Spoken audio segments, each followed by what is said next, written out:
Salut à tous, bienvenue dans Backstage. On attend avec impatience le début des compétitions ici à Cortina d'Ampezzo. C'est pour demain, on l'espère, avec le Super G. Et vous allez le voir, les Français se préparent mentalement, mais aussi physiquement. Un Johan Claret n'a pas les mêmes besoins ou les mêmes envies qu'un Mathieu Bellet. Le but, c'est vraiment de les mettre dans les conditions pour que le lendemain, ils se sentent en forme. Là, ce matin, il y en a avec qui on était en muscu. Il y en a certains, ça va être cet après-midi. Il y en a, on va faire des activations dans les escaliers.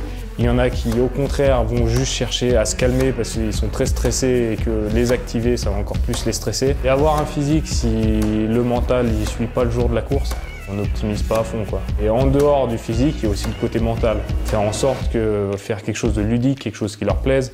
Au final, celui qui sera au départ le lendemain du Super G, c'est pas moi, c'est pas les coachs, c'est l'athlète. Il joue gros et c'est le seul qui va le jouer demain. Nous, on est au bord de la piste, on croise les doigts et c'est tout ce qu'on fait. Et ce sont les dames qui débutent ces mondiaux avec le Super G. Nos Françaises sont prêtes, regardez.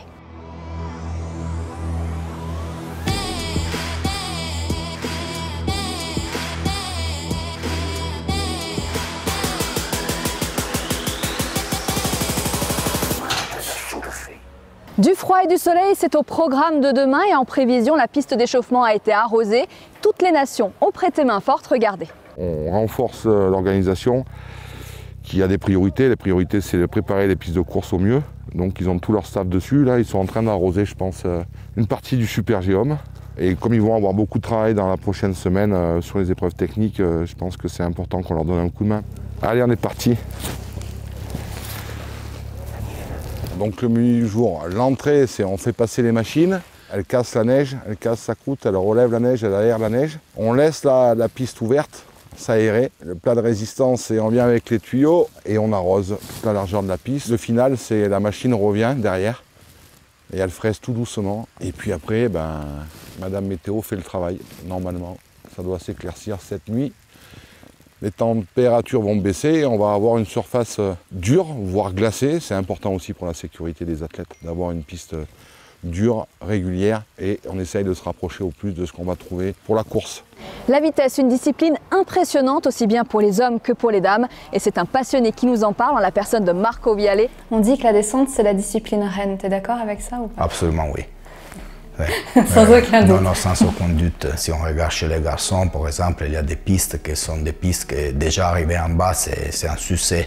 Et en plus, quand tu arrives à jouer avec cette piste pour gagner, ça veut dire que tu as vraiment pris le contrôle de ta technique, de ta force comme athlète. La vitesse, il y a aussi un peu le respect pour la piste. Le premier à battre, c'est la piste.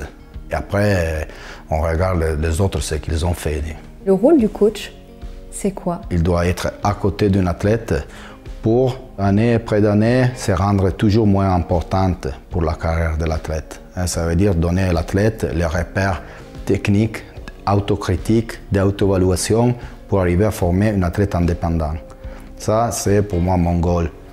Ça, c'est mon focus comme entraîneur. C'est sûr qu'on ne fait pas le travail la veille de la course. La veille de la course, on doit chercher d'être à côté de l'athlète et donner à l'athlète les repères pour arriver au portillon à 100%.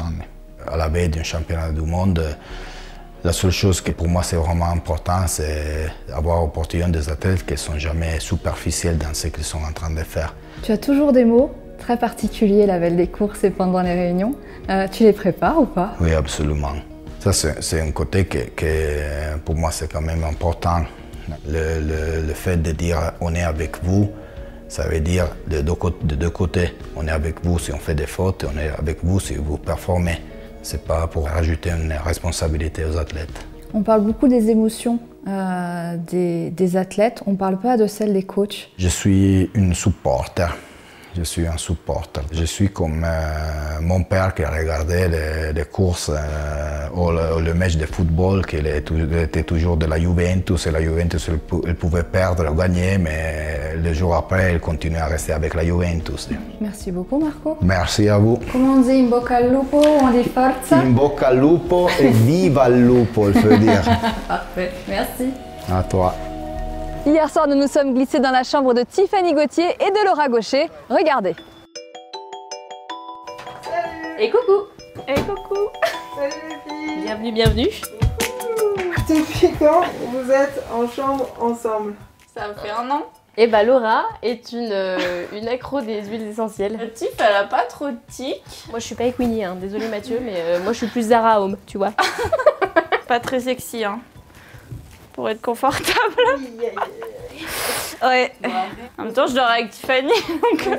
On est en course, on est tranquille quoi, on va pas se ramener avec notre nuisette non plus. Backstage, c'est tout pour aujourd'hui. On se retrouve demain et on se quitte avec le zapping des coulisses. Ciao!